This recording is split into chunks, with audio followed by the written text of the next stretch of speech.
where are you? How are you? What's going on with you? And are you taking care of yourself?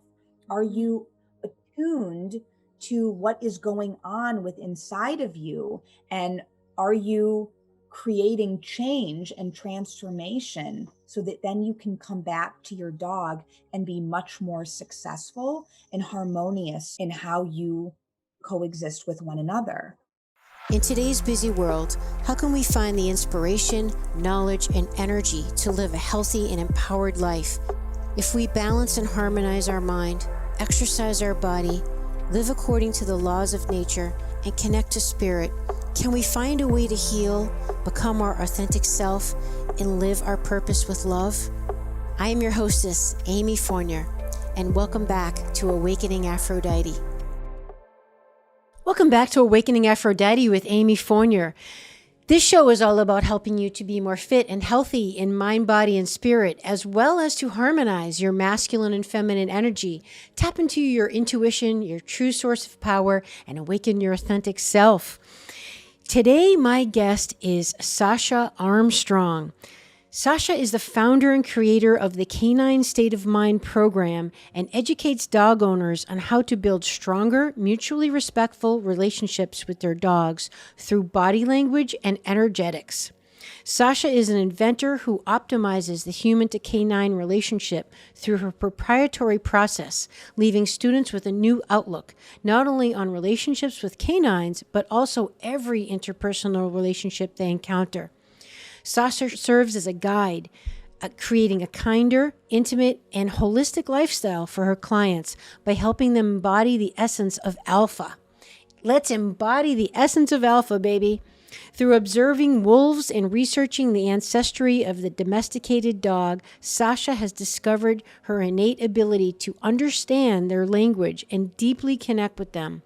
Mastering her craft for more than 20 years, Sasha has helped over 1,000 dog owners meet the needs of their dog by bridging the communication gap and uncovering energies both the dog and the human exhibit at any time. You know, I found Sasha through a friend of mine who listens to the show and recommended that I have her on my show.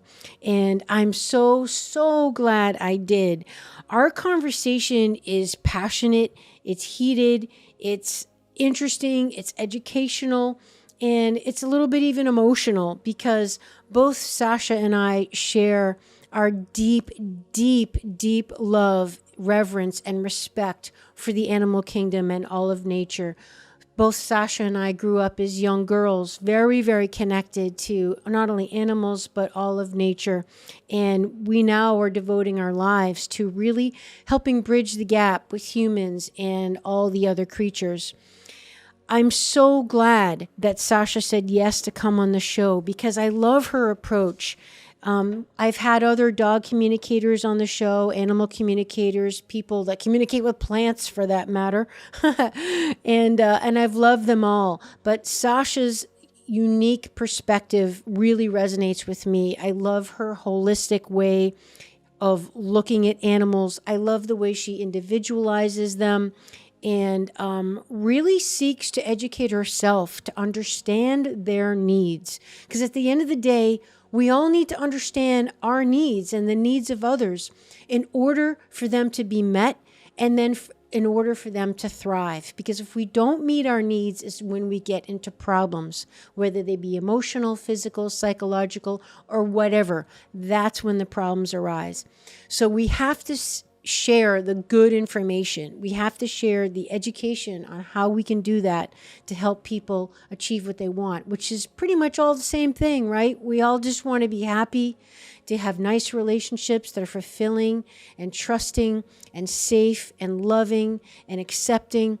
And we all want to live on a beautiful planet in harmony with all of life, don't we? I mean, if you're listening to this show, I'm sure that's what you want. So I really feel like Sasha Armstrong is a big piece to help us understand the dog kingdom. We talk about so many interesting and important things on the show, and such as how Sasha really is a proponent of getting in alignment of our mind, body, and spirit. She talks about her master classes that she's now doing with children, because a big part of her work is really training the humans, right, to understand the animals and the dogs, and how that can be extrapolated to dealing with children in all of relationships. I asked Sasha about what's the deal on pet nutrition, and in particular, the dangers of conventional tick and flea medications and preventative treatments, which are really just poisons. I mean, what can we do? How can we advocate for our dog's health? And what's the deal with vaccines, for that matter?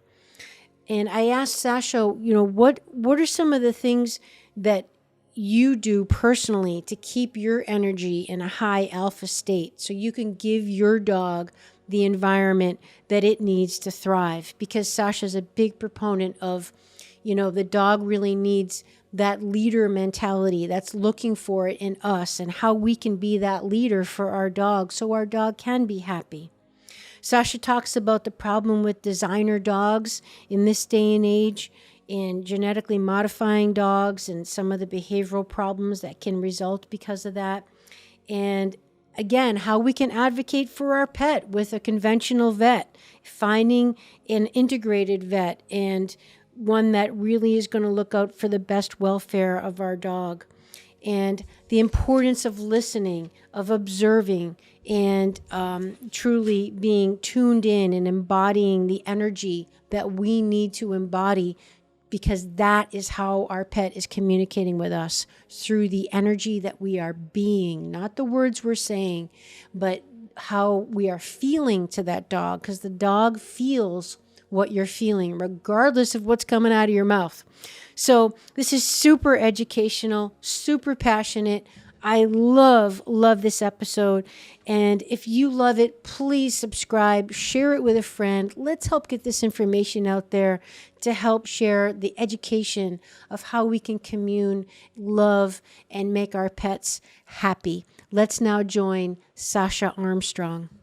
And welcome back to Awakening Aphrodite with Amy Fournier. My guest today is Sasha Armstrong. Sasha, welcome to the show. Thank you, Amy. It's so wonderful to be here with you. Well, I've got a question for you. Sasha, why are we so attached to our pets? Wow. It's so deep. There's so many layers to this. It's such an amazing question, because this partnership between, let's say, human and canine is ancient. It's so old. It goes back thousands of years, many lifetimes. It's a spiritual connection, and I believe that humans still have some sort of connection to what these animals represented, what they offered to us from the very beginning, which were as I call them, the grand master teachers. So that's how I always refer to dogs, as the grand master teachers, because they are. Really, I believe that canines domesticated humans, not the other way around. Humans saw in dogs, in wolves, all of the many ways of being that instinctually, intuitively, they knew would contribute to a better quality of life. How to hunt, how to raise a family, how to scout new territory, what were the best ways to traverse the land. There were so many aspects of a dog or a wolf's way of being that humans admired. And we knew that we had to bring them on as our allies in order to create this mutual respect of working with one another. And over time, this connection is what I believe has lost a lot of its sacredness. I believe that we have gotten very disconnected with our animals. We've become very disconnected from nature. And this conversation is all about how we can reignite that connection and how we can really recreate a new bond, a new relationship, a new way of communication and relatedness that really supports and nurtures this most powerful, sacred, and as you say, emotionally connected relationship. So it's really interesting. I've never heard anybody say, even in all my research, because I know that you know that I've been studying animal communication for a while now. And, I've worked with Amelia Kincaid, as you're familiar with. But I've never heard anyone say that the animals, and the dogs in particular, domesticated us. That's a very interesting take on it. Most people are aware, back thousands of years ago, that we used animals to help us hunt and, track prey to live, to eat. Dogs in particular, have provided protection, and they've always kind of serviced us. And of course, then we have the whole mindset of, the school of thought of science, thinking that humans are the top of the food chain. I know we were taught that in school, that and that's left to the rape and pillage of the earth and, the finite resources of the planet. But now a lot of people are waking up that, okay, whoops, it's not finite. And whoops, Mother Earth is showing signs of sickness.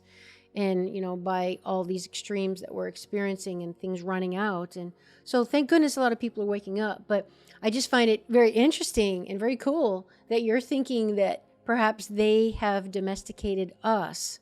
So can you just expand on that a little bit more, on exactly what you mean by that? Well, very interestingly enough, the latest findings when looking at how far back the earliest humans and evidence of that really predates what we had originally thought, right? So we thought that humans existed 15,000 years, and now looking at these new findings, seeing that it's actually much older, right? That they've been around much longer. When they found these footprints that instigated these findings of, wow, maybe what we've come to learn, at this point, we've had to dig a bit deeper to find that actually this is a lot older than we had originally thought. Well, what was right next to the findings of the human footprint? Dog footprint. Yeah, canine paw prints. Cool. Yeah. And so we, as I said, we talk about, the humans at the fire and the wolves lurking close by, and humans had been watching from afar and watching how these animals, because back in those times, we weren't so locked into, humans thinking that we are the ones, we're it, right? It's all about us. We are the sacred ones. We're the spiritual entities. No, that was more, animals were revered as that, especially dogs. And then we look at what is God spelled backwards? Cool. That's true. And, right? I mean, it's true. So, so with that being said, we knew that it would behoove us as humans to start to bring in these animals that we respected so much based off of the way that they lived, the civilized ways in which they communicated with one another, the way that they so successfully could manage a hunt and bring down a kill. And so we emulated the way of being of these most incredible animals. And so naturally we thought, well, we've got to be friends. We've got to bring these animals into our corner, so that we can maybe work even more, abundantly in partnership. And so the saying goes, and it's true, the offerings, the handouts, luring of food these wolves to come closer.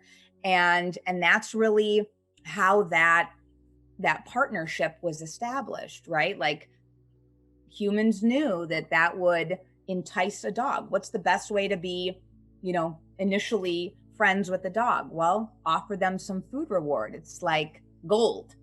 So that's the initial, that's how that relationship was established. And over the thousands of years, the domestication of dogs, the way that these relationships have evolved in so many different walks of life, so many different avenues and aspects of how we partner with dogs. And for me, doing the work that I do for really all of my life, most notably the last 25 years, and I'm very young, so that's that's over half of my life, is that I've seen in all these different walks of life, the partnerships that we have with our dogs are suffering. We're very disconnected. It's an area in which humans are really being asked at this time to up-level and to step into a new way of thinking and a new way of being and a new way of relating and communicating if we ultimately want to establish very successful homes and families that we share with these most wonderful animals that are so meaningful to us, that provide, as you said, why are we so attached to these magnificent creatures? And it's because of all of these incredible gifts that they give to us. And what we're being called to do at this time, as I say, is to return the favor, to do our very best, to start to step up, to show up and meet our dogs exactly where they need to be met. And that is a big ask for the human, because what we deem as important to a dog, or what we think a dog wants or needs, or what's important to them, is definitely coming from a very human-centric space, right?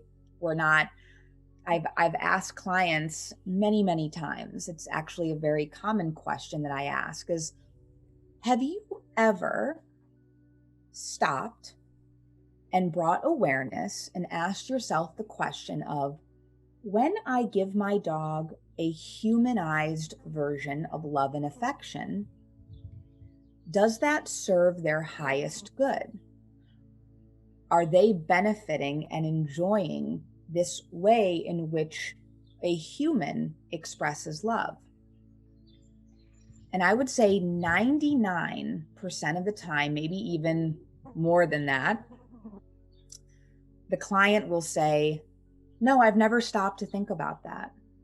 Or no, I've never asked myself that question. I would just assume that that's something that my dog enjoys, regardless of the way that the dog reacts or responds to the human in light of that interaction. So it's very interesting. Well, I've found that there's almost like two camps of people with dogs in particular. So we'll just kind of focus on dogs rather than like animal kingdom, right? There's the people that feel like it's a dog, all these terrible, like where they go down, like, I hate to say it, but in the south area of the United States, where they rescue all these dogs that are just abandoned and left on the street, and the owners, there's no dog rules or licensing. They have like 20 dogs in the yard, and they're chained to a stake in the ground, and that's their whole life, and they barely have water, or they're left guarding roofs with hut tin on the ground, and again, no shelter, and they just treat them like they're just dogs. Like, give me a break. Like, you guys are out of your minds. Like, these girls are crazy. So there's those people in that camp, like, come on, it's just a dog, right? And then you got another extreme where people that spoil the crap out of their dogs, right? They don't give them any discipline or boundaries. So the dogs are basically running the show, and they're behavioral nightmares because they don't have any discipline. So, and then of course, everybody is, I guess wanting to be someone in the middle, right? Where someone like you comes in, a canine expert, to be like, hey, this is where the dog's coming from, and this is how you achieve that middle path, because it's always the middle path that we're looking for in things. So we have to understand what the dog's needs are. And when the dog's needs, just like a human need or a child's needs, a plant's needs, we all have basic biological, emotional, spiritual, physical needs, right? So when those needs are not being met is when we have problems. And you call them whatever you want: imbalance, acting out, wetting the bed, separation anxiety, right? You may just pick it, scratching yourself to death. So maybe the word discipline is not the correct word, but to your point of how desperately the psychology of a dog needs a leader, a reliable, competent leader, I think one of the things that the leader provides, whether it be a pack leader for a dog or a leader in a Fortune 500 company, is someone that provides the structure.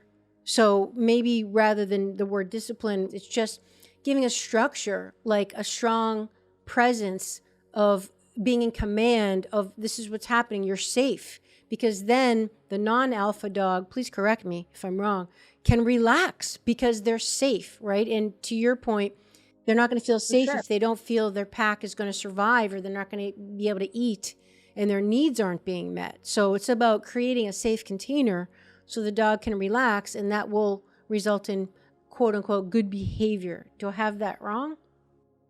No, you're absolutely correct. And that's it. I mean, like you said, it's no different from a company, a corporation, a family. I mean, this is exactly what children need. And we need these strong archetypal parental figures that are the lighthouses. They're the pillars of strength. And we don't go about, commanding that naturally, just presenting that way of being by instilling fear or force or discipline. Do we need to establish clear and healthy boundaries? 100%. Because that's the funny thing is, Sasha, is that's really not a powerful leader anyway, because someone who's, smashing the stick and demanding respect is just indicative of someone who feels powerless, because, correct. And I'd like you to talk to us about energy, because you've mentioned a lot the importance of how the dog language and how dogs communicate. And my understanding is it's all about your energy, right? Like it is with people or children or whatever. Like you want to be that energy, because you can say whatever you want, but you're not going to bullshit an animal or a child. They can feel it, right? So how is that how dogs read our energy, Sasha? Are they feeling, I feel in control right now, I'm calm, I'm not, I'm not demanding, I know what's happening, and don't worry, I got it handled. Energy is everything. Yeah. And you're absolutely correct that dogs' sensory systems, animals' sensory systems, what they feel, the presence, what they understand within the way that we project and communicate through our energy is light years beyond really anything that a human can comprehend. And so when we say that, dogs can smell fear, or a dog can smell an epileptic seizure 24 hours before they occur, dog can sniff out all different kinds of cancers. A dog can detect rubble and treasure how many thousands of leagues under the sea. I mean, these animals are naturally equipped. It's just who they are. They can't, it's not even something that you train into them. It's just naturally in them. And so with that being said, this kind of takes me into a very important part of this conversation, which in the language, and I get a lot of pushback from people. I wouldn't say a lot, but people that are in my work and in our kind of in our area. yeah, area of thought and where where we reside, it comes very naturally. But introducing this idea of the difference between training and education. And as far as I'm concerned, and I say this all the time, is that dogs are not here on this earth in partnership with us to be trained. The last thing that any dog that has ever come into my presence that I've brought under my wing has never needed to be trained. The dog, of course, is craving leadership and naturally is going to be educated through that, but they need communication. They need somebody to show up in that energy and presence, like you said, to allow them to trust in a human, to truly bond and connect with a human in the ideal way. And we don't do that by this extreme way of negative reinforcement or positive reinforcement and all of the the techniques and approaches that go within those schools of thought. But we need to both be educated. This is a 50-50 partnership. And with training, it translates to control and manipulation. This is going back to the idea of, as the human, we reside in domestic partnership with these animals. And so they need to show up the way that we want them to, whether they like it or not. And however we need to accomplish that goal so that it upholds the human's ego, that's going to happen. And a lot of those tactics and how we go about, as you said, creating this well-behaved dog is through manipulation. It's through control. It's through going against a dog's natural flow and natural way of communicating just to serve something that we're trying to uphold, versus stepping into a dog's natural way of being, a way that they understand a leader to be, starting to step outside of our human wants and needs. A great example of this is one of the first things I ask clients to do in their work with me is to take a step back as they enter into the election process and be the observer.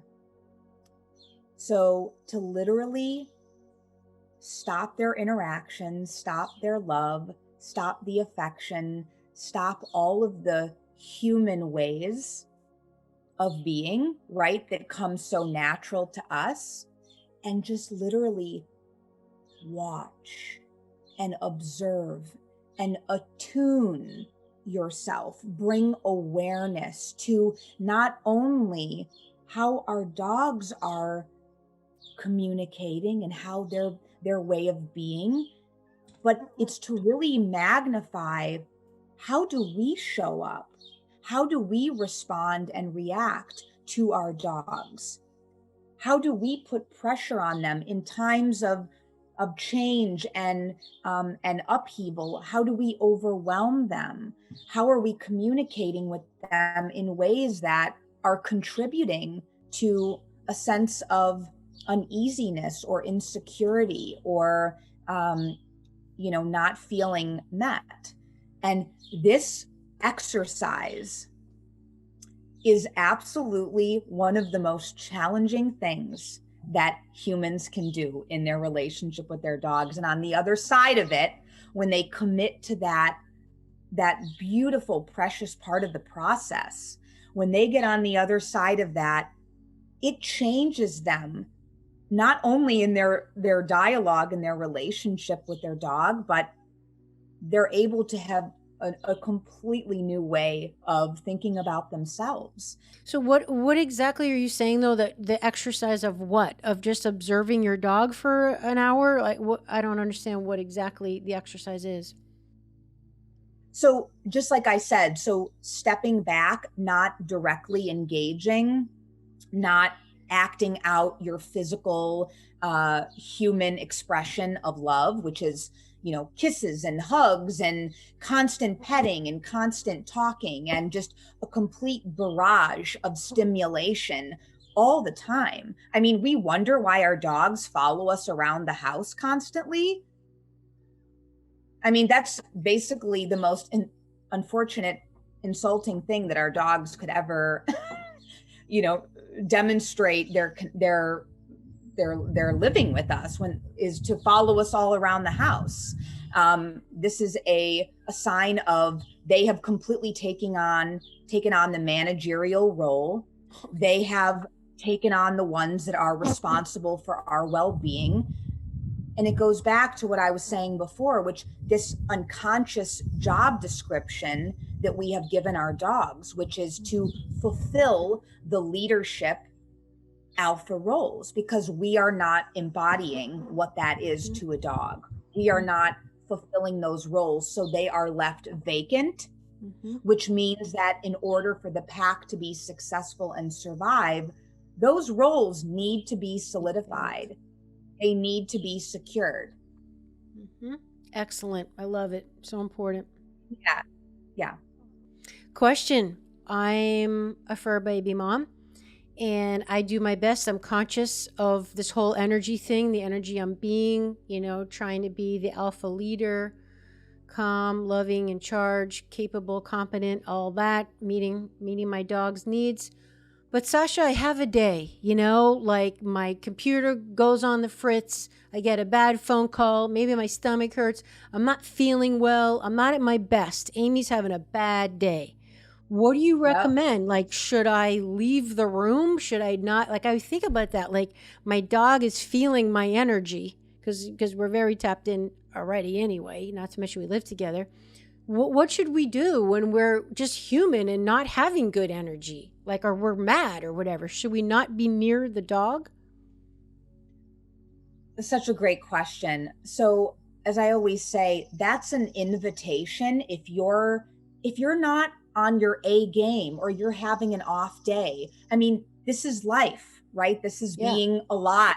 And as humans are not going to show up at our, with our A game every day, neither are our dogs.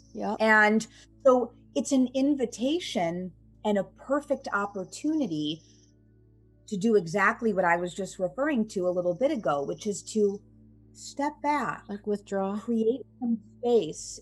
And it's not even that you're withdrawing, it's just that you're allowing for time and space and freedom to just let things be, and to not unknowingly or unconsciously involve the dog or bring them into our bad juju, really, our negative energy. It almost just kind of leaves them out of it so that they don't have to be involved. They don't have to take that on.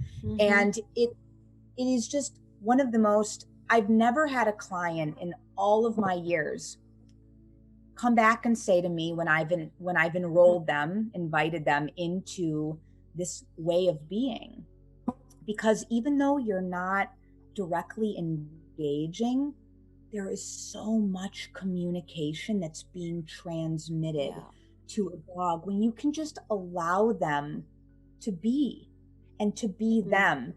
People ask me all the time, how are your dogs so peaceful? Why are they just so, your pack is just so at ease? What's your golden ticket for that, right? I always say, I get out of their way. Nice. Well, Sasha, that is so beautiful. That's what we all want. Human being, we all want to just be who we are at a soul level and be loved and accepted unconditionally for who we really are. So why would our pets be any different? That's right. And so when I invite people to create that independence and that kind of sacred individual space to be who they are, so that we can be who we are and get through whatever we need to get through. I've never had somebody on the back end of that say, I didn't get anything out of that. It was a no, it was a meh. I've never heard that. Yeah. I've only heard the most glowing, like transformative, amazing responses that because it checks everybody, it allows us to go introspective and bring awareness to how we show up. So can you give us some examples of like some of the things that some of the people say as a result of that exercise? Like anything common that you hear a lot? Oh, it restores harmony. It brings calmness. It completely grounds the space. Dogs that are always feeding off of, dogs do the best with the information that we give them, right? Mm-hmm. That's one of my mantras. So, in any way, shape, or form that our dogs are showing up, we can always, there's no reason to blame our dog because it's only a function of how we're communicating, right? So our dogs, our horses, our cats, all of the animals that we coexist with in an intimate way, they're only doing the best that they can, feeding off of having to basically coexist with us. Like, Amy, if you and I were living together and and I loved you and as I do, and I said, Amy, you're really kind of on my nerve today. Like, whatever it is that is going on for you, like, I need some space. Like I need to kind of get away and have a little regroup, and we'll come back and dialogue later. Mm-hmm. Well, our dogs can't do that. Yeah. They can't say to us like, hey, your nervous energy, your anxiety is really affecting me today. Yeah. I need a break from you. I need to go out in the yard, or I need to go, to Michigan and have a little, beach house break to get away and clear the energy for a few days. They can't do that. Mm-hmm. And so they're literally forced to coexist with us, which adds a whole other layer and element to bringing that awareness when we start to make that distinction of, something is off here, or my dog has really been on edge the last few days. I always ask my clients, where are you? How are you? Mm-hmm. What's going on with you? And are you taking care of yourself? Are you attuned to what is going on with inside of you? And are you creating change and transformation so that you can get out of that, so that then you can come back to your dog and be much more successful and harmonious in how you coexist with one another. So this work is, I say to everybody that I talk to, and I talk to so many people every single day. And it, what I believe is a result of not being connected to our dogs in the way that we ideally need to. It really is about understanding how we can up level and be the best possible human that we can be, not only for ourselves, but in relationship with our dogs. And that's what paints the masterpiece of the relationship.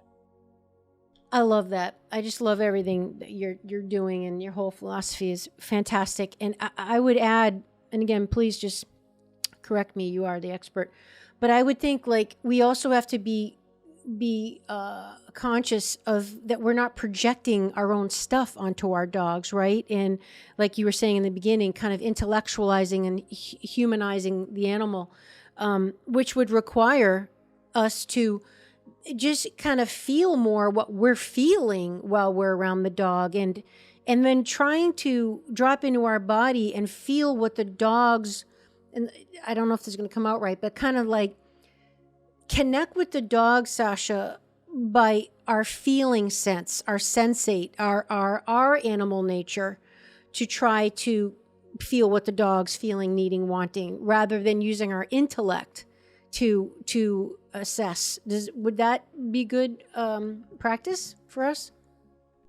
Absolutely. I think that I love the balance of intellectual, but also like be kind of, because again, like, I want people to feel the awareness, and I want them to think about it, because so much of the way that our dogs show up is based off of a thought pattern or a thought process that is, I'm on a walk with my dog and I am really on edge because I know that another dog comes around the corner and it is fight mode. It is fight or flight. And I just can't have what happened last week happen again. And people get lost in this idea. Their thought patterns and their thought processes is exactly what will be made manifest if you're not completely aware and attuned to knowing, I am going out today on a hunt with my dog. I always refer to the walk as a hunt. That's because cool. There's never been a dog in the history of dogs that ever looked at their clock and said, it's 8 a.m. Let's go for a stroll. It's never happened. So that's a whole other discussion. But when you're prepping your hunt experience with your dog, that experience starts way before you hit the front door. And if your attention is on the outcome of having a very stressful and chaotic and uneasy walk, where for a fearful dog, every walk or hunt is a walk of 1,000 fears. And so if your energy and attention is there, what do you think you will be attracting the second that you walk out that front door and walk down your gangway to the first gate that brings you into the external world, which is, if we don't know if we're coming back alive to our home after a day of being out, our dogs are attentive to that 100 times more intensely. Mm-hmm. So where you place your attention is where you place your energy. And so it is very important that we are very in charge of our thoughts, and to understand it from an intellectual space, but also tapping into the energy. So this is a big ask, because we're literally asking humans to change their habits and behavior, to change the way that they function. And so much of that directly dictates how our dogs show up in the experience that we have with them, how they show up in our homes, how they show up at our friend's house, how they show up on a leash at taking them for a walk or a hunt, how they show up if we're having dinner with them on a patio and some server comes up to the table and the dog goes, "Bah!" I mean, in all of the ways that all of the activities, all the ways that we experience with our dogs, it's just a function of how the pack communicates and exists within the home environment. So if that is out of balance, if the hierarchy is misaligned and out of whack within the home, den, living, sacred, safe space, there's no way that you're going to go out into the external scary world and be able to accomplish an enjoyable, peaceful, harmonious walk. It just doesn't happen. So important. Everything you just said is just right on. It's so important. Sasha, how you mentioned that your pack, and I know you have quite a little refuge there of animal kingdom, which I love. It's very inspiring, and I want to manifest the same thing myself. How do you manage to get yourself in such a state that you are a good pack leader? Because you mentioned you say that to your clients, like, are you taking care? Are you, because it's about the energy you're being around your children, your animals, so how do you do it personally so you can be a good leader? Yeah, that's such a great question. It's a huge question. Yeah. And it's all about my mindful practice. So completely aligning in the embodiment of an alpha, of a leader, is a mind, body, and spirit approach. So I'm nourishing my soul with all of the most ideal foods. I meditate at least twice a day. Oh, wow. I take wonderful care of my body. I move my energy. I do Reiki. I get acupuncture. I do all different kinds of modalities for healing, and I sleep well. I mean, you know, all of the many things that we can't.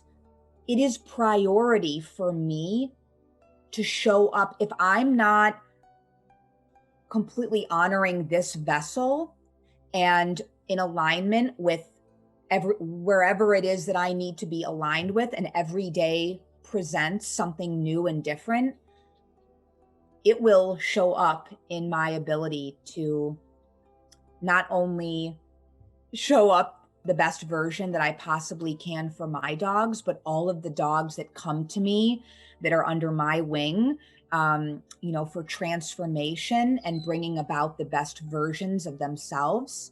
But every dog that I go into, I mean, you know, I've worked with thousands of dogs in my time, and every day it's just more and more and more. And I go in and I'm called in as, you know, the one that basically, you know, nobody wants to deal with the cases that I go into. So, Wow. you know, homes where, or the institutions where, the facilities where, you know, these dogs are, nobody else wants to touch it with a 10-foot pole because the dog has a lot of bite cards, is very aggressive, very reactive. You know, I've never been bit. Wow. And the reason for that is because of the alignment within self, within the divine, and speaking to a dog in a language that they understand. So when I go into these situations, I'm already completely dialed in to where the dog needs me to be and what I need to do to create not just a transformation or a change or make an impact in that moment, but for it to be long term and to change the hard drive in the dog's psyche so that it becomes a software program. Okay, so this is all about the change that can be made within a moment can transcend into the dog's experience long term. But of course, then everybody, every human that contributes and plays a part in this dog's experience has to be speaking that language, has to be showing up in that ideal way, or else, of course, then the dog very quickly will go back to its old and unfortunate patterning that's all Has to be rooted. consistent. Mm-hmm. Yeah. Yeah. Yes. Just like children, you know, you can't be one way one day and one way another day, and that's going to create anxiety and insecurity right there because the kid doesn't know what's up or down and how's mommy going to be today. But I love your point, though. I just want to underscore about the holistic nature of your personal life that enables you to do your job. Because just like me being in the health industry or as a podcast hostess, you know, I'm just going to extend this to the audience for everyone listening and watching that, you know, the next time you feel selfish for doing something for yourself or doing your self-care, remember what we're telling you. Sasha and I are saying for us, we've realized for us to do our jobs well, we need to take care of our needs. We like I mentioned, plants, animals, dogs, kids, people, we all have needs. And when those needs aren't met is when we get problems. And those problems can, you know, materialize in different ways, psychological, physical, mental, emotional, whatever. So I love that you're saying the number one way that you stay as a leader to give your pack the security and the happiness they need is you have no qualms about, and you think it's a job requirement to take care of your needs. I'm very same way. Every time I get a massage or something and I feel like, oh, I really should be working. And I'm like, no, this is part of working. This is me doing my work, taking care of my vessel. Exactly. And my grandfather had this wonderful expression, because I do a lot of leadership work within families, and my clients are constantly like pushing me, Sasha, write a book on the old like rearing of children. And I'm like, oh my gosh. I mean, what's very cool though is that I am creating a master class that is specifically designed for children. In how to best relate and take care of and communicate and understand their wonderful canine companions. So stay tuned for that. But my grandfather said, the stink in the fish starts at the head.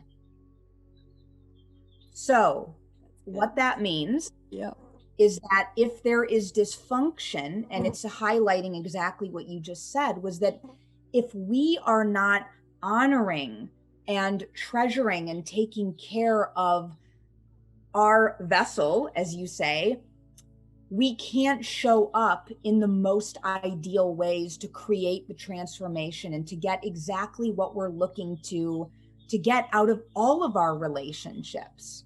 It's just literally not possible. So again, if there is dysfunction, if there is a disconnection, if there is something that's happening that is not feeling aligned in how we want a relationship to be, most notably with our dogs, it really is about taking accountability and responsibility of, it's not about the other, it's about, how am I showing up, and where might I be sending a mixed signal or a miscommunication, or, how am I contributing to this dynamic? And once that realization is made, that creates the magical pathway for change to occur and manifest what needs to ideally be restored within that relationship. And again, it goes back to being attuned to that from an intellectual, from a mental standpoint, but also feeling it and knowing that when we can create that mind and heart coherence, we get alpha leader. I love it. Okay, so let's get into now what you need to tell us about the proper nutrition and diet for our pets, as well as your thoughts on tick and flea, those things they pour on your dog, those, external skin things, as well as vaccines. If you're comfortable going there, would love your expert thoughts on those three things. Absolutely. So again, going with this idea of supporting our animals as most successfully as we possibly can to create abundantly, wildly healthy animals, mind, body, spirit. So we can't expect our dogs to show up in a very calm nature, in a very relaxed way, if we're feeding them biologically and species inappropriate foods. Unfortunately, what is available commercially widespread in dry dog food is not an acceptable diet to feed our dogs. It's essentially like put into terms that we can really understand. Like if any of us ate sugary, salty crackers that were loaded with all kinds of toxins, preservatives, dyes, sugars, genetically modified, ingredients, like we're not going to look our best. We're not going to feel our best. Our health is going to deteriorate. We're not going to be thinking clearly. We are not going to be showing up with our A game. We're going to be suffering, and we're not going to be living vibrantly, and we are going to be prematurely dying. We're not going to be living a quality of life. And so I say that all dry dog foods are created equal, which are, it's not appropriate. It's not healthy. There is nothing. Dogs are opportunistic feeders. They are scavengers. So if that's the only thing that we will give them, cats, humans, and canines are opportunistic feeders. They are scavengers by nature. They are omnivores if forced to be. So if that is the only thing that we give our dogs to eat, obviously, I mean, what can they do? They're smart enough. They're not going to starve themselves, but eating these foods are not contributing in any kind of a responsible way to their health, to the environment, or to nature. I mean, it's not serving anybody or anything for the highest good.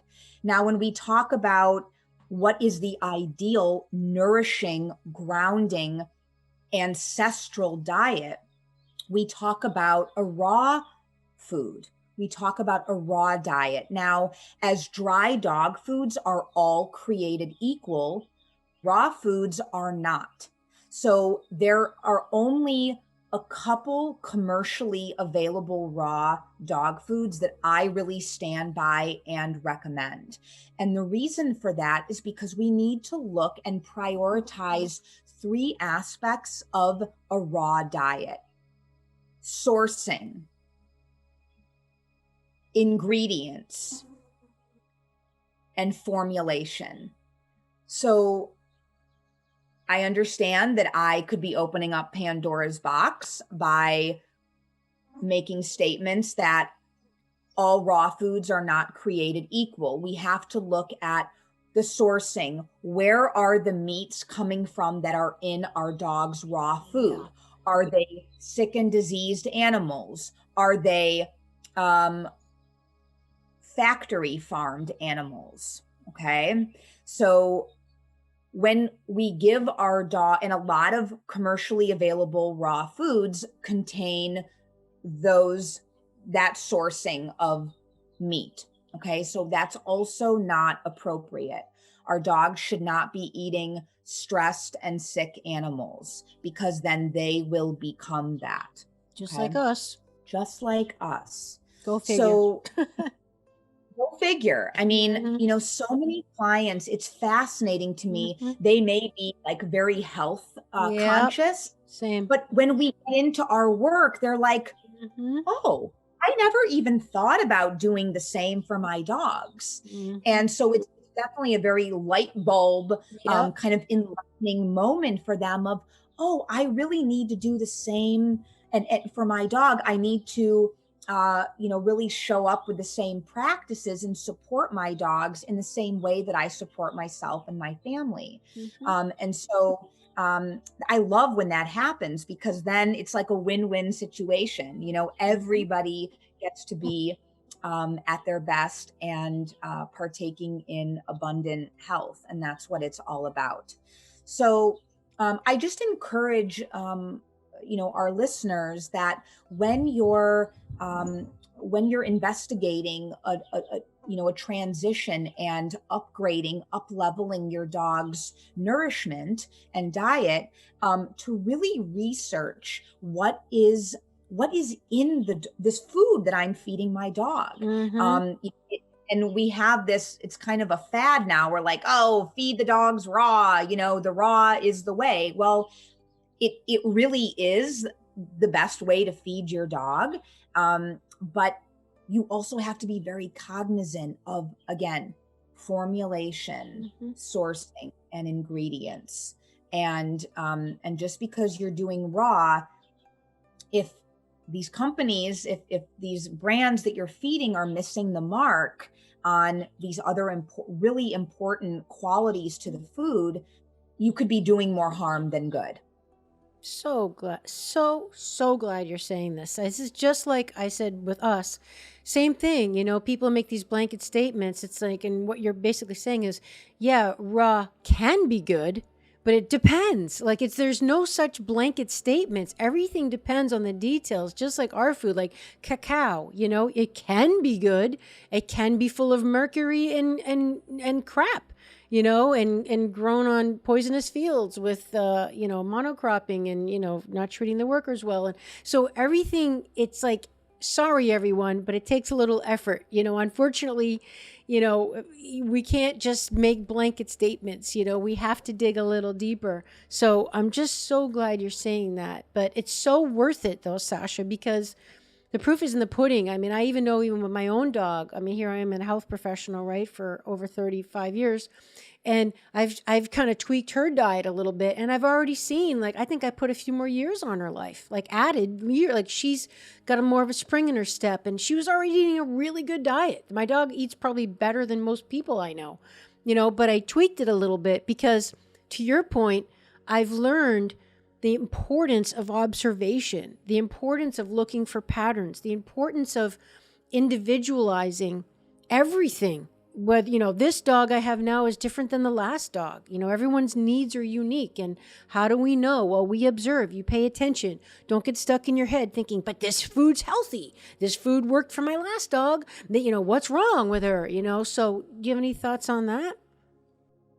Yeah. I mean, especially in the time that we're living in, we have a more abundance and overabundance of designer dogs. And so basically, I mean, this is like a whole podcast in and of itself.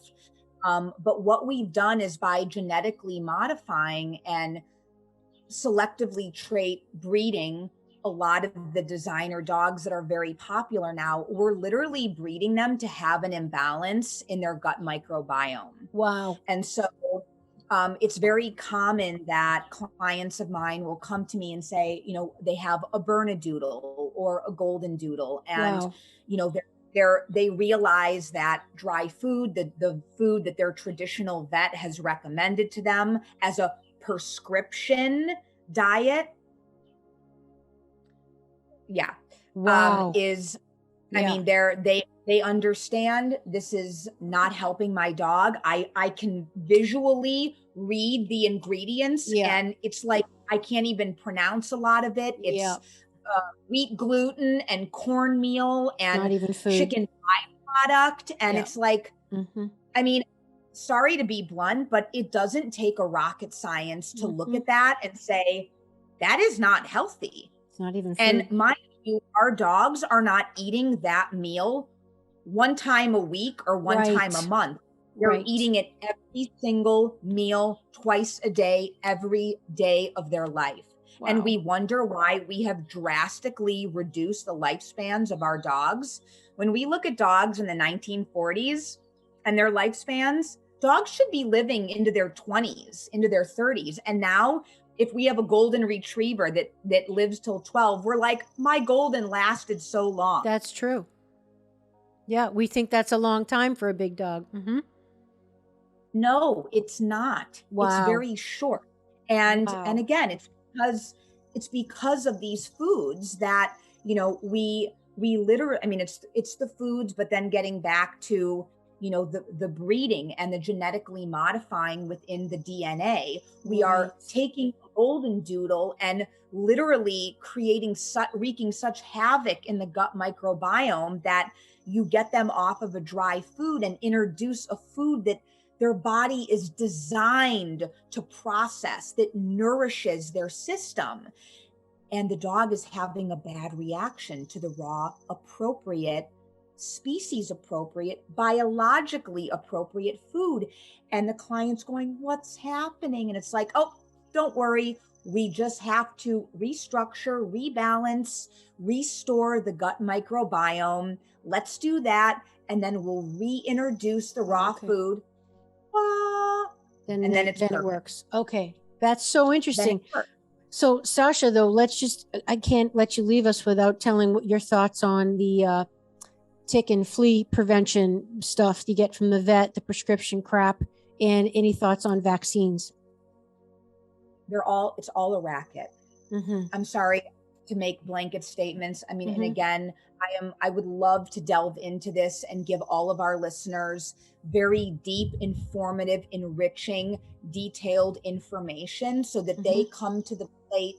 If you have a traditional vet, being able to be the one advocating for your dog's health and wellness, but to just go blindly into your vet and give them the topical and the oral flea and tick poisons. It's not preventive. It's poison. I will tell you, I live in a very highly tick infested area. I have never given my dog any poisonous oral preventative or topical preventative. I've only done my proprietary wonderful essential oils. There's a couple commercially available brands that we can add in the show notes that I recommend. And just by using these non-toxic, wonderful, they even smell wonderful. They have no side effects. But when you look at the list of Bravecto and Simparica and Frontline, neurological issues, seizures, skin irritations, rashes, digestive issues, I mean, the list goes on and on and on. There's no need to give that. It's completely unnecessary. And then you have these dogs that live in high-rise buildings in downtown New York, in Manhattan, and they're feeding their dogs toxic flea and tick preventative every month of their life. And then we wonder why we have to give them seizure medicine. Oh my God, that's so sad. Yeah, so we have to take an integrative approach. We always have to approach our dog's healthcare from a holistic place first. Go there first. And then if a more traditional Western approach is needed, then that can be there for you. But 99.9% of the time, when you're approaching from an integrative, holistic direction, you're going to get your questions answered, and you're going to get all of your dog's health needs met in the most beautiful way so that it supports their wellness, and not just from a physical standpoint, but from a mental and emotional and environmental space as well. The same goes for vaccinations. Please, when you get that alert from your traditional vet that says that your pet is due for vaccinations, no, they are not. What they're due for is a titer test. So I want all of our listeners to do the research. Check out what is a titer test? What does it mean to test your dog's titers in lieu of giving blindly a vaccine that is completely unnecessary? So when you test the dog's titers, it checks the level of antibodies. It checks the presence of the vaccine in the dog's system instead of just going ahead and overly vaccinating unnecessarily. And I want to highlight too that everybody listening today, have a conversation with your vet, talk about these concerns and bring up, like, can we do titers? Can we, we're going to get off of poisonous flea and tick preventative, and we're going to try an herbal, more natural, holistic approach and see how that works. And I would have these really important discussions with your vet. I always recommend going first and foremost to an integrative, holistic vet. But if you really love your vet and they are more on the Western kind of traditional side of things, if they're not open to trying these and different modalities and approaches to healthcare, it's absolutely time to find a new vet, because that if there's any pushback, if there's any resistance, this is a medical practitioner that is really designed to support your dog's ultimate wellness and yours too, because we know that we are only as happy as our happiest child, right? Or what is the saying? The mother is only as happy as their least happy child, shall we say? So it's the same for our dogs. When our dogs are not well, it's like, oh my God, everything stops, right? The world 100%. stops. It's priority. We've got to get them better. We'll spend anything and do anything to get them back to their vibrant, wonderful selves. And so in that moment, if there's pushback from the vet, if there's resistance, don't engage in a challenge or a fight. Just know that that vet is absolutely not committed to supporting your dog's ideal wellness and well-being. And so it's time to then research another healthcare practitioner that supports you in making these ideal choices.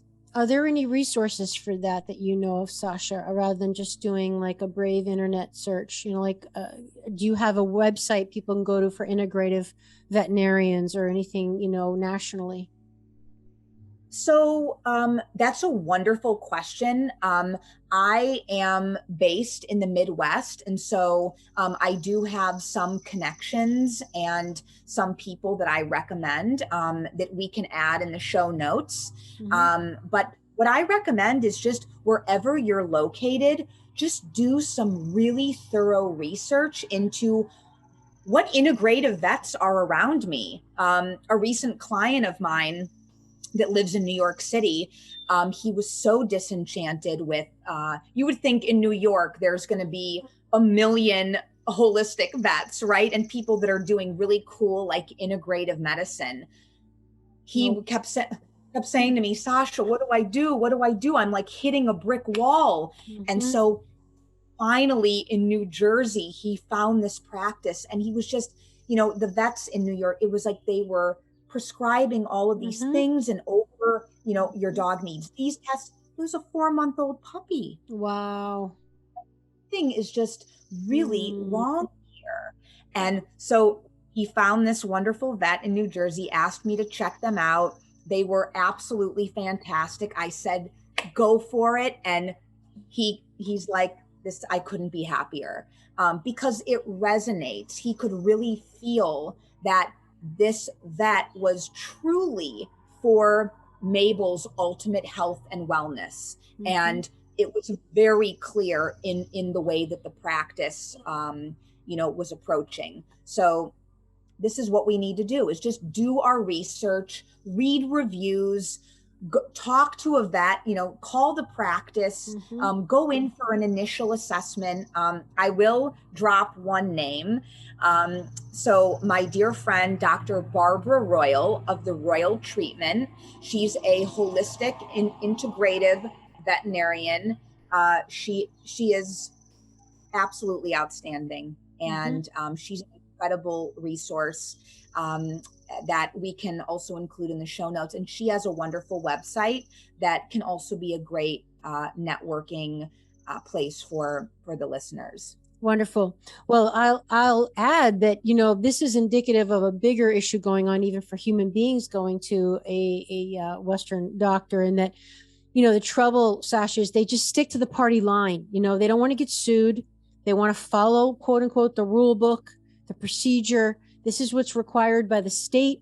The dog needs these vaccines on these dates. And if not, they're delinquent. They need the tick and flea prevention. If not, you're, a bad owner, whatever, the heartworm. They just follow the party line, like no exceptions, no nothing. Like this is the way it is. And there's no room for any interpretation or any customizing. I know I've come into problems with this my whole life with all my animals. I don't want to say arguing with the vet, but questioning, like, why does my dog need all these vaccines? I'm not comfortable with this. This makes me nervous. Don't worry. I'm told this. Don't worry. They're safe. They're titrated for the weight of the dog. It's perfectly safe. We've done this forever. Dogs obviously don't die. They're fine. They need this. This is going to be preventative for them. And I'm always asking, can you just at least do the minimum, like only the absolutely mandatory ones? Because I don't know if all the listeners know that not all vaccines are required. There's only like some that have to be, like rabies every 3 years or whatever it is. And even Rabies is the only one that is okay, required by law. perfect. And And that was the last one I got. And she did a teeny dose because I have to travel with my Charlotte and I can't travel without showing proof of vaccination.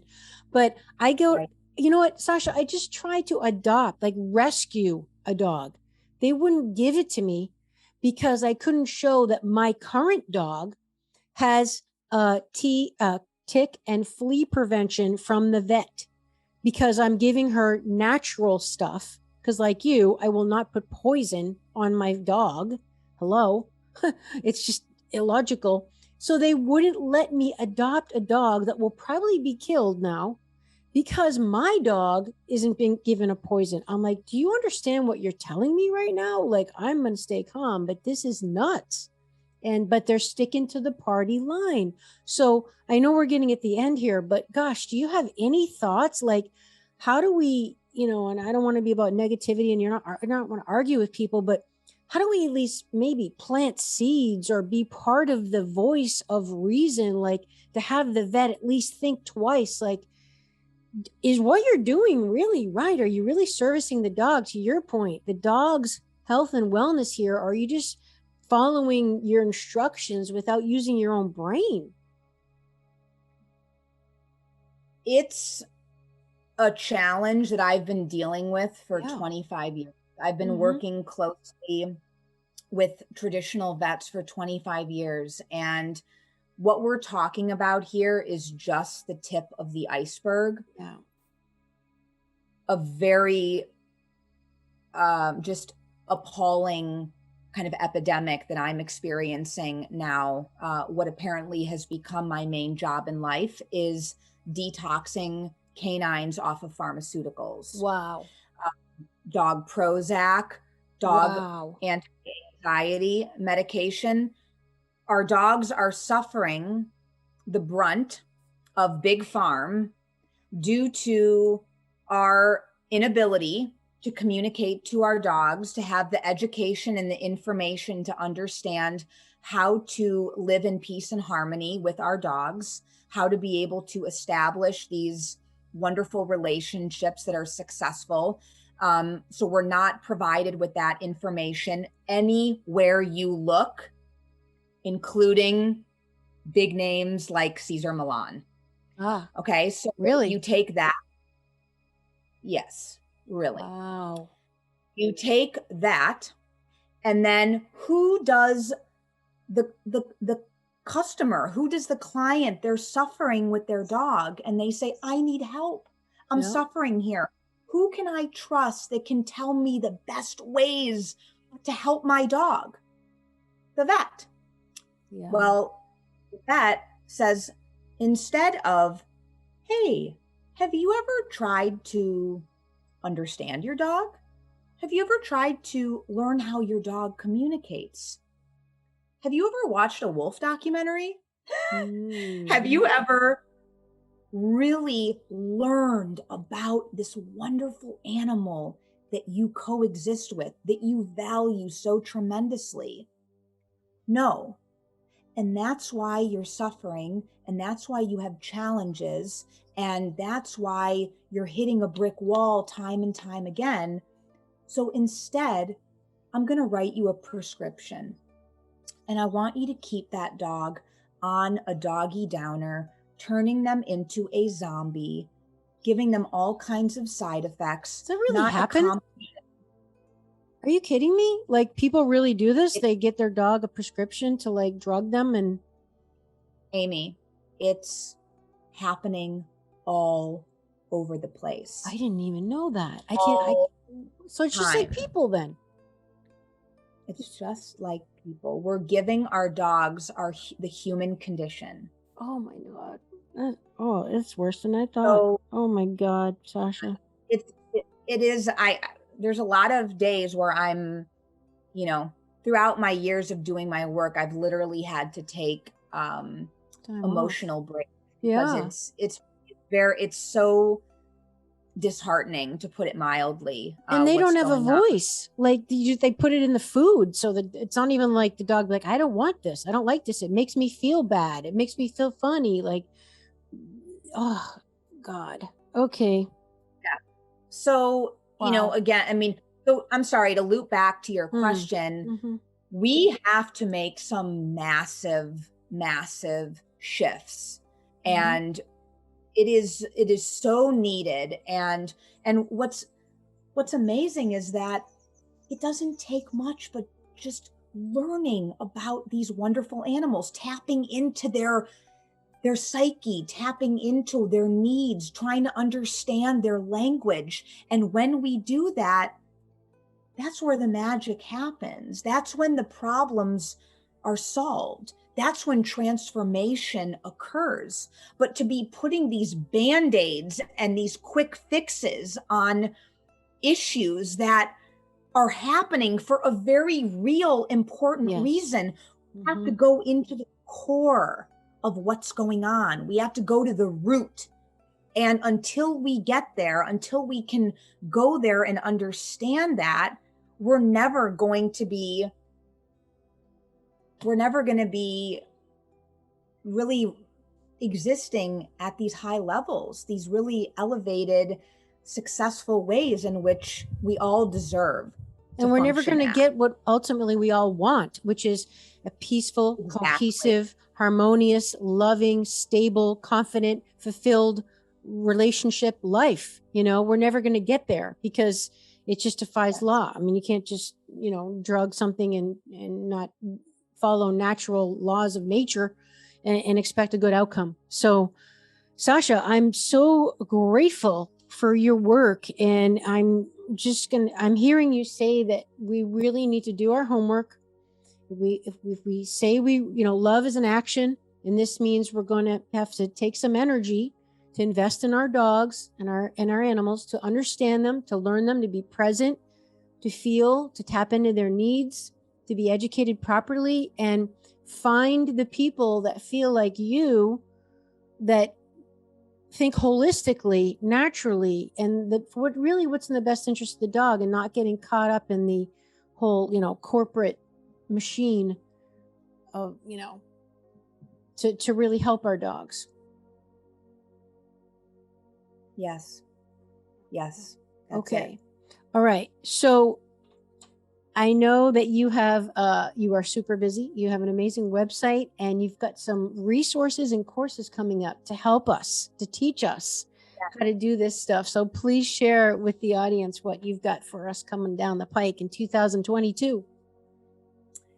Absolutely. I offer currently a wonderful remote learning virtual program. So I consult with clients all over the world. And you can find out more about that on my website. It's an incredible and just wildly transformative program. And I do work on occasion, in certain very special circumstances, in home, in person with clients. That's a very specialized program, which you can also learn more about on my website and contacting directly to Canine State of Mind. And then coming out late August, early September is my first masterclass. And this masterclass is called the Embodied Alpha. It's very exciting. And this masterclass will be followed by many. This is more of an introduction, a foundational course that opens everybody up to this work and really starts to attune and bring awareness and enlightenment to not only how you show up as your ideal embodied alpha within yourself, but how you express that, communicate that in your relationship with your dog as well.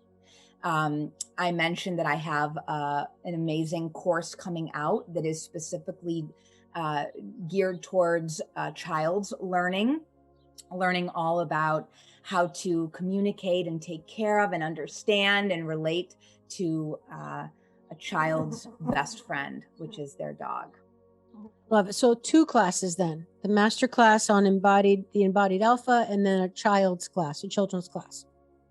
Yes, a child's e-learning program. And that's coming in 2023. Okay. And then the embodied alpha master class is coming out late August, early September 2022.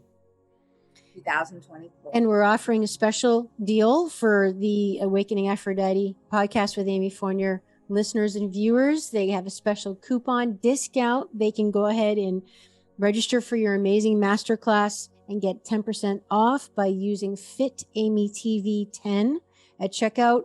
That'll be in the show notes, everybody. And gosh, I'm thinking I definitely need to sign up for this. I've got a lot to learn from you, that's for sure. I'm just curious, and I know we're totally wrapping it up, but by these classes, would you say that you you came into this world, Sasha, knowing a lot of this stuff, or is this stuff you've kind of been picking up along the way? Like, just curious about what that's all about. Are you an embodied master from a previous life of running dog karma? That's literally what I've been told. Yes, that's what I thought. Yes. I'm just going to answer my own question because that's kind of what I was thinking. Yeah. Like, okay, she's too young to get all this. Yeah. Well, you're proof of reincarnation, I guess. Yeah.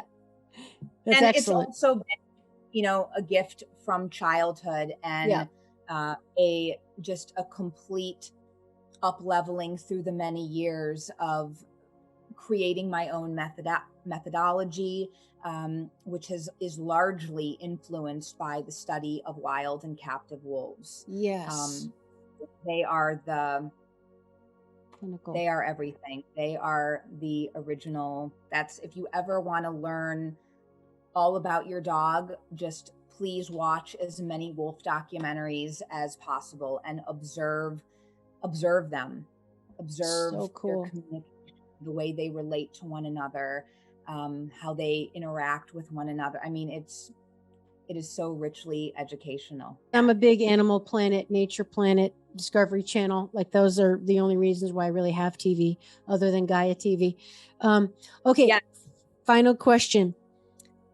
Sasha, what would you say personally is the number one thing so far that dogs have taught you personally? Wow. To be attuned with my energy, they're just constantly reminding me where I'm at. They are the most exquisite mirrors. And it's because I'm listening, I'm always in the listening. So I'm able to look at the reflection that they show me, that they provide for me. And it's every day. It's just an unfolding of just learning from them. So that's the first thing that comes to mind in front of about a list of a million things. Right. But that's a big one. That's a big one. They are so spiritual. They're so sacred and wise. And unconditionally loving, and just so many things that I think people like you and I aspire to be ourselves. I always say my little Charlotte, she's a 5-pound Yorkie, and she's my furry Buddha. She's my teacher. And, I'm just so grateful for her because, like you said, I'm always saying she's the mirror, and she really makes me cognizant and responsible for the energy I'm bringing to the space at any time, because I feel that responsibility of, I know she's feeling my energy. And that's why I asked you earlier, should I leave the house when I'm in a bad mood? Because I feel responsible. I don't want to project that on her. So, I'm right with you on that. That's beautiful. I love that you said listening. Listening is an underrated skill. Oh my gosh, it really is. Mm-hmm. It really, really is. Mm-hmm. You obviously do it well. We all need to, I would say up level. Yep. Up our game with listening. Yep. Up the listening game, everyone. I know I've been working on it, but that's Aphrodite right there. That's the feminine. So Sasha, you are just so inspiring. So, you just make me feel really hopeful and excited and empowered. And, I'm just very grateful that there's people like you on the planet, because I feel like we have kindred missions to really, I like you, actually wanted to be a veterinarian when I was a child, because I knew I wanted to be a doctor, but I loved animals, and I still do to this day. I've talked to you about the fact I really want to manifest a healing sanctuary, basically for wildlife, and have people go too, but it's basically for the wildlife, because I just feel like we need to give voice to these beautiful, sentient, wise beings that aren't, I don't know if the word isn't respected or understood maybe. And I'm just so grateful for the work you do. I'm so grateful you came on the show. I hope in my small way, I can help share your message and your wisdom, your love, your teachings. And I really am asking my audience to please share this show. Please share Sasha's work. If you care about animals, the planet, nature, creatures, this is how we do it, guys. We do it by sharing information, education, which is what Sasha's about, educating properly. So, there's nothing worse than doing things, thinking you're doing the right thing, whether it be eating broccoli every day because someone said it's good for you, but it's giving you gas, we want to do, everyone is trying the best they can, but you're only as good as the quality and accuracy of your information.